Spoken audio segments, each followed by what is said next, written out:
ভোটের প্রচারে উঠে আসে না সবুজ বাড়ানোর কথা।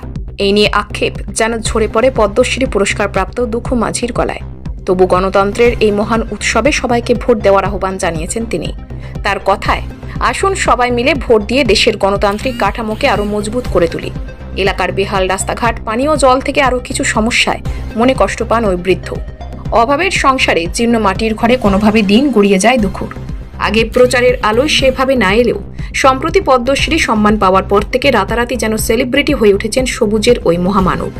সমাজে তার অবদানের কথা এলাকায় অনেকেরই মুখে মুখে ফেরে। বাগমুন্ডির সিন্দ্রি গ্রামের গাছ বাবার আর্জি সবুজ বাড়লে সবারই লাভ। সমস্যা থাকবে, অতীতেও ছিল, ভবিষ্যতেও থাকবে। তা বলে ভোটের উৎসবে ঘরে বসে থাকা নয়, চলুন সবাই বুথে গিয়ে নিজের নিজের মত প্রকাশের সুযোগ গ্রহণ করি। ভোট দিতে যাবেন? হ্যাঁ, ভোট দিতে যাব। ভোট দিয়ে আমাদের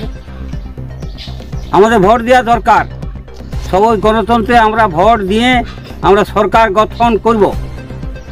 সরকার গঠন করা আমাদের কর্তব্য করব।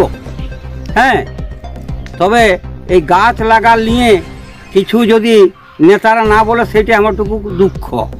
গাছ লাগালে খুব ভালো হয়, সেটাও যেমন বলেন ওরা। এটা আমার উৎসব খুব ভালো। প্রচার নিয়ে কি বলবেন? বলছি, রাস্তাঘাটের জন্য সবাই সকল বলছে, সমস্তই বলছে।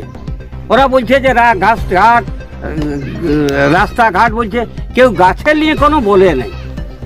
এ দুঃখিত আমার লাগে যে গাছের নিয়ে কিছু বললে নেতারা খুব ভালো লাগে। আবার গাছের নিয়ে করলে আর কি হয়, উপকার হবে, এটা যে বলছি আমি। ভালো সে উপকার হবে, জীবের ভালো হবে, সেটা আমি বলছি যে জীবের ভালো হবে আর উপকারও হবে, আর অক্সিজেনও পাবে বাবা।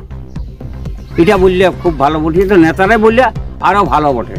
তো ঘাট যত রাস্তা সব আর বলছে সেটা ঠিকই বলছে, ওরা অন্যরাও ঠিকই উত্তর করছে। তবে এইটা করলে আরও ভালো লাগবে, জীবের উপকার হবে।